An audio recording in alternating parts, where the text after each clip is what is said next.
मुंबई गोवा राष्ट्रीय महामार्गावरील खानुगावच्या हद्दीतील महामार्गालगतच्या एका घराच्या बाहेर मध्यरात्री सुमारे 2 वाजता बिबट्याने हल्ला केला। या हल्ल्यात 3 कुत्र्यांपैकी एकाची बिबट्याने शिकार केली तर उर्वरित 2 कुत्र्यांना जखमी केले। ही संपूर्ण घटना सीसीटीव्ही कॅमेऱ्यात कैद झाली आहे। गजबजलेल्या वस्तीत घरासमोरच बिबट्याने अशा प्रकारचा हल्ला केल्याने स्थानिक रहिवाशांमध्ये भीतीचे वातावरण निर्माण झाले आहे।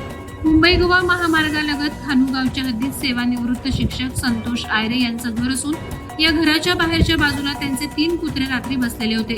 मध्यरात्री 2 वाजण्याच्या सुमारास अचानक कुत्र्यांच्या भुंकण्याचा जोरजोरात आवाज आला। त्यामुळे तत्काळ आयरे यांनी घराबाहेर येऊन पाहिलं असता 2 कुत्रे जखमी अवस्थेत पडलेले दिसले तर एका कुत्र्याला बिबट्या घेऊन जात असल्याचं दिसलं।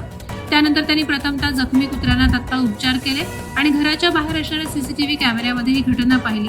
त्यामध्ये बिबट्या येताना आणि हल्ला करून कुत्रा घेऊन जाताना स्पष्टपणे दिसत आहे।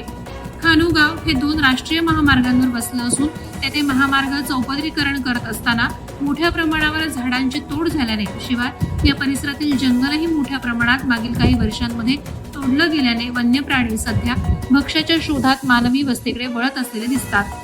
खानुगावातील हा परिसर महामार्गालगत मुख्य मानवी वस्तीचा असल्याने अशा प्रकारे बिबट्याच्या वावरानं येथील ग्रामस्थांमध्ये भीतीचं वातावरण असून त्यांचा ताबडतोब पिंजरा लावून बंदोबस्त करण्याची मागणी ग्रामस्थांकडून केली जात आहे।